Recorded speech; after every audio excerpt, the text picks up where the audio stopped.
சஞ்சீவி சடகோபன், இப்போ தேசிய அரசியல் தேசிய நிகழ்வுகளை ரொம்ப கூர்மையாக உற்று நோக்கக்கூடிய ஒரு பத்திரிகையாளராக என்ன நடந்துகிட்டு இருக்கு பாஜகவில் அண்ணாமலைக்கு? இதுக்கப்புறம் பேட்சப்கான வாய்ப்பு இல்லைன்னு எனக்கு தோணுது. ஆர்கே சார் சொன்ன மாதிரி நம்பர் 1 and 2 அவ்வளவு சீக்கிரம் விட்டுற மாட்டாங்க. அதற்கான ஸ்கோப் எனக்கு தெரிஞ்சு கிடையாது. அதனாலதான் இன்னைக்கு அவரே நேரடியா சந்திச்சு அதுக்கு நேரம் கொடுத்து இந்த முடிவை நீங்க மாத்திக்கங்க, இங்கேயே இருங்க அப்படின்ற மாதிரி சொல்லியிருக்காரு. ஆனா இருந்தா கூட அவருக்கு எந்த மாதிரி வாய்ப்புகள் இருக்குன்னு தெரியல இல்லையா? ஏன்னா ஸ்ரீராம் சார் சொல்றாரு கொஞ்சம் வெயிட் பண்ணணும் அப்படின்றாரு. பட்னவிஸ் கொடுக்கப்பட்ட வாய்ப்புன்றது வேற. ஆனா அண்ணாமலை அவர்களுக்கு வந்து கிட்டத்தட்ட 24 அப்புறம் வெயிட் பண்ணாரு. இந்த தேர்தலையும் சரியா பணியாற்றல. தோல்விக்கான ஒரு காரணமா வந்து கருதப்படுது. ஏன்னா அவருடைய பக்கம் கோபம் நியாயமான இருந்தாலும், ஏன்னா மற்ற கட்சி தலைவர்கள் பாஜகவுடைய கட்சி தலைவர்கள் வந்து அதிமுக ஒரு சார்பா தான் இருந்த மாதிரி பார்க்கப்பட்டது இல்லையா? அதுதான் அண்ணாமலை அவர்களுடைய ஆதரவாளர் வைக்கக்கூடிய குற்றச்சாட்டு. சோ அப்படி இருக்கும்போது பார்த்தோம் அப்படின்னா பாஸ்ட்ல என்ன விஷயங்கள் நடந்தது அப்படின்னு தெரியும். ஒருவேளை வந்து ஆர்கே சார் சொன்ன மாதிரி மறுபடியும் அரசியல் வராம அவர் தனிப்பட்ட முறையிலேயே அவர் வேலையை பார்த்துக்கிட்டாரு, நீங்க எதை தொழில் பண்றீங்க அப்படின்னா ஓகே, நம்பர் 1 நம்பர் 2 பிரச்சனை கிடையாது. பட் அதே இத்தனை நாள கடை ஓடிட்டு இருந்து நான் எதிரில இன்னொரு கடையை போட்டு இன்னும் நான் இது பண்ணுவேன், வியாபாரம் பண்ணுவேன் அப்படின்னா how will they accept it இல்லையா? அந்த கேள்வி இந்த இடத்துல எழுது. ஏன்னா அவர் எடுக்கக்கூடிய வாக்குகள் எல்லாமே ஒரு உலக தேர்தல் வந்து நாளைக்கு கட்சி தொடங்க அப்படின்னா அது எல்லாமே பாஜகவோட வாக்குகள் தான். சரி, நம்பர் 1 நம்பர் 2க்கு அக்செப்டன்ஸ் இல்லைன்னா அப்ப புதிய கடை போடப்படுமா இல்ல கடை தொடங்கப்படாதா? இல்ல, கடை கண்டிப்பா தொடங்க மாட்டாரு. அதற்கான நேரம் இப்ப இருக்குன்னு அவர் பாக்குறாரு இல்லையா? நான் பேசப்பட்டது என்னன்னா, இப்போதைக்கு ஒரு தமிழ்நாட்டுல ஒரு பொலிட்டிக்கல் ரீஅலைன்மென்ட் நடந்துட்டு இருக்கு இல்லையா? ஒரு பொலிட்டிக்கல் சேஞ்ச் கிடையாது, இட்ஸ் கம்ப்ளீட் ரீஅலைன்மென்ட். ஒரு 50-60 ஆண்டுகள் கழிச்சு இப்போ ஆட்சி மாற்றம் வந்திருக்கு. அதனால it's complete shift of politics in Tamil Nadu. So அத வந்து ஒரு ஒரு ஒரு வாய்ப்பா பயன்படுத்திக்கிட்டு அவர் தமிழ்நாடு கரெக்டான ஒரு டைம்ல குதிக்கணும்னு நினைக்கிறாரு. சோ இன்னொரு ஒரு ஆண்டுகள்ல வந்து அதுக்கான வாக்கு வாங்கி தனியா ஏற்படும். ஏன்னா ஒரு பக்கம் ஏடிஎம்கே விக்கெட் இருக்கு, இன்னொரு பக்கம் பாத்தீங்கன்னா தாவேக்கட வாக்குகள் அப்படின்னா ஒரு மைனாரிட்டி ஓட்ஸ், அதே மாதிரி எஸ்சி ஓட்ஸ் அப்படின்னா இப்போதைக்கு இந்த தேர்தலுக்கு வந்து தாவேக்கா பக்கம் போயிருக்கு அப்படின்னா இன்னொரு ஒரு நேஷனலிஸ்ட் வியூ, ரைட் விங்கான வியூ, ஒரு ஓபிசிக்கான வியூ, ஒரு ஓட் பேங்க் இருக்கிறது அண்ணாமலை நினைக்கிறாரு. சோ அந்த வாய்ப்பை பயன்படுத்தணும்னு நினைக்கிறாரு. சோ அதை நோக்கி தான் அண்ணாமலை போயிட்டு இருக்காரு நினைக்கிறேன். சோ எனக்கு தெரிஞ்சதுக்கு அப்புறம் ஒரு ஹை கமெண்ட் கன்வின்ஸ் பண்ணாலும் ஒரு கன்வின்ஸ் பண்ண வாய்ப்பு இல்லைன்னு தோணுது. இல்ல, நீங்க சொல்லக்கூடிய அந்த ஓபிசி இல்ல ரைட் விங் தாட் உள்ள அந்த ஒரு ஓட் பேங்கை இவரால எப்படி கவர் பண்ண முடியும் நீங்க நினைக்கிறீங்க? பிஜேபியை தாண்டி இவர்கிட்ட வருவதற்கு வேற என்ன அம்சங்கள் இருக்கு, என்ன நம்பகத்தன்மை இருக்கு வர்றதுக்கு? whatever said and done, இந்த கட்சியை வந்து வளர்த்தது இவர் தான் இல்லையா? 2018-19 கட்சியில சேர்ந்தாரு. 21ல வந்து அந்த டைம்ல எல்முருகன் வந்து அசம்பிளி எலெக்ஷன் அப்போ ஸ்டேட் சீஃபா இருந்தாரு. அந்த டைம்ல 4 சீட் வந்தது. அந்த டைம்ல பிஜேபியோட ஓட் ஷேர் பாத்தீங்க அப்படின்னா 3% இருக்கு. 2024 எலெக்ஷன்ல இவரு சீஃபா இருக்கும்போது இவரு நீங்க சொன்ன மாதிரி ஸ்ரீராம் அவர்கள் சொன்ன மாதிரி இவன் வந்து ஹை கமாண்ட் அண்ட் இன்ஃபார்ம் நம்ம தனியா போட்டிடலாம் அப்படின்ற மாதிரி சொல்றாரு. சோ அது பேக் ஃபயர் ஆகுது.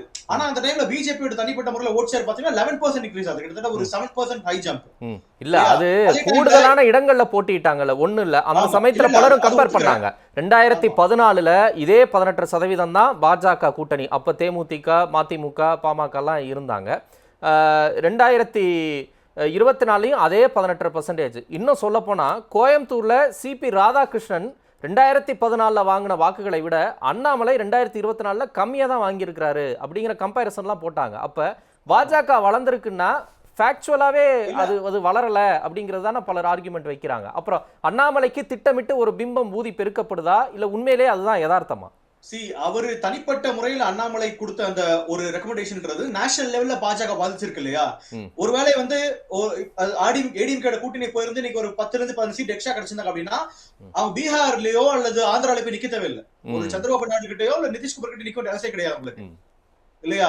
ஒரு ஏடிஎம்கே ஒரு கம்ஃபர்டபிளான ஒரு பார்ட்னரா இருந்திருப்பாங்க சிபிஎன் கம்பேர் பண்ணும்போது அல்லது நிதிஷ்குமார் கம்பேர் பண்ணும்போது. சோ தனிப்பட்ட ஒரு நபர் எடுத்த முடிவால சரி அப்ப நீங்க சொல்றீங்களா, அப்ப நீங்களே கண்டெஸ்ட் பண்ணுங்க, தமிழிசை அவர்கள் வந்து தெலுங்கானா கவர்னர் இருக்காங்க, அவங்களே கூட்டுவாங்க, எல்லாருமே கண்டெஸ்ட் பண்ணுவாங்கன்னு சொல்லிட்டு அந்த டைம்ல எல்லாமே கண்டெஸ்ட் பண்ணாங்க இல்லையா? அந்த டைம்ல 24 எலெக்ஷன் பாத்தீங்கன்னா அண்ணாமலை கண்டெஸ்ட் பண்றதா இல்ல.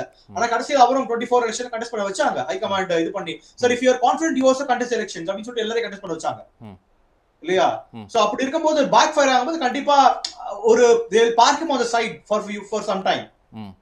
ஆனா 2026ல கண்டினியூ ஆச்சு.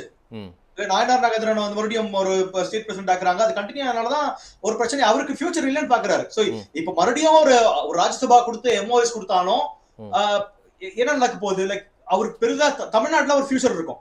தமிழ்நாடு ஒரு ஸ்டேட் பாலிடிக்ஸ் வரும்னு நினைக்கிறார். இல்லையா? ஏன்னா டெல்லிக்கு போய் அவர் வந்து பண்ண போறது கிடையாது.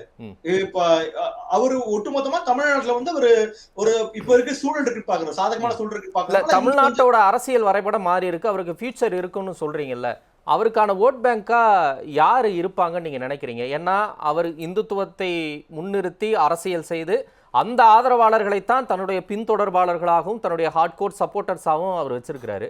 ஒருவேளை அவர் கட்சி ஆரம்பிச்சாலும் அவங்களே தானே வருவாங்க. ஏற்கனவே பாஜகவுக்கு தமிழ்நாட்டில் இங்கே ஒரு பெரிய பேஸ் வெற்றி இல்லை அப்படிங்கும்போது திருப்பி அண்ணாமலைக்கு எப்படி ஒரு பெரிய சப்போர்ட் பேஸ் வரும், அவருக்கு ஃபியூச்சர் இருக்குன்னு சொல்றீங்க? இல்ல நான் சொல்லல, அவங்க ஆதரவாளர் சொல்லக்கூடிய விஷயங்களை நான் சொல்றேன் இல்லையா? சரி, அவங்க தொடர்ந்து சொல்லக்கூடிய விஷயங்கள் இப்ப நேத்து கூட பாத்தீங்க அப்படின்னா இந்தியன் எக்ஸ்பிரஸ்ல ஒரு ஆர்டிகல் வந்தது. அதுல மென்ஷன் பண்ண வேர்ட் வந்து செக்யூலர் நேஷனலிசம் இல்லையா? மறுபக்கம் வந்து விஜய் சொல்றது வந்து செக்யூலர் சோசியல் ஜஸ்டிஸ் சொல்றாரு. சோ இது ரெண்டும் ஐடியாலஜிக்கலா பாத்தீங்க அப்படின்னா ஒரு சென்டர் ரைட் அப்படின்றத நோக்கி இருக்கு. சோ அப்படின்னு இருக்கும்போது ஏடிஎம்கே வந்து விஜய் உடைக்கணும் பாக்குறாரு. ஏடிஎம்கேட மறுபாதி இன்னொன்று இருக்கு இல்லையா? சோ ஒரு இன்னொரு 22% இருக்கு இப்போ வரைக்கும் ஏடிஎம்கே. கடந்த இந்த 2026 தேர்தலில் 22% எடுத்திருக்காங்க. சோ அந்த வாக்குகளை வந்து மறுபடியும் ஒரு ரிஃபைன் பண்ணி என்ன ஐடியாலஜி இருக்குன்னு தெரியல, பட் நான் யூகிக்கிறேன் இதான் இருக்கும் அப்படின்ட்டு. ஏன்னா ஒரு பாயிண்ட் ஆஃப் வியூ இருக்கு இல்லையா? ஏன்னா எந்த ஓட் பேங்க் எம்டியா இருக்கு இப்போதைக்கு, லைக் ஒரு அன்டாப்டா இருக்கு அப்படின்னு பார்க்கும் பொழுது ஒரு ஓபிசி செக்ஷன் ஆஃப் ஓபிசி இந்த டாமினன்ட் கம்யூனிட்டி எல்லாம் இருக்காங்க இல்லையா? அவங்களுடைய ஓட்டை வந்து ஏன்னா அவரும் வந்து ஒரு பிரிவு சேர்ந்தவர் தான் போது அவர் கண்டிப்பா அந்த ஆதரவு இப்பவே நிறைய பேர் சொல்றாங்க இல்லையா? கோயம்புத்தூர்ல அவர் ஆதரவு தெரிவிக்க போறாரு, இவங்க ஃபண்ட் பண்ணுவாங்கன்னு சொல்லிட்டு நிறைய சோசியல் மீடியால வந்துருக்கு நீங்க பாத்தீங்க அப்படின்னா. அதனால அவர் கட்சி ஆரம்பிக்கிறதுக்கு ஒரு பெரிய பிரச்சனையா இருக்காதுன்னு நினைக்கிறேன். ஆர்கே சார் சொன்ன மாதிரி கண்டிப்பா நேஷனல் மீடியா அட்டென்ஷன் எப்பவுமே ஒரு பக்கம் இருக்கும். ஏன்னா அவர் வந்து எப்பவுமே ஒரு ப்ளூ ஒயிட் பாயா இருக்கிறதுனால நேஷனல் மீடியா அட்டென்ஷன் ஒரு மாதிரி இருக்கும்.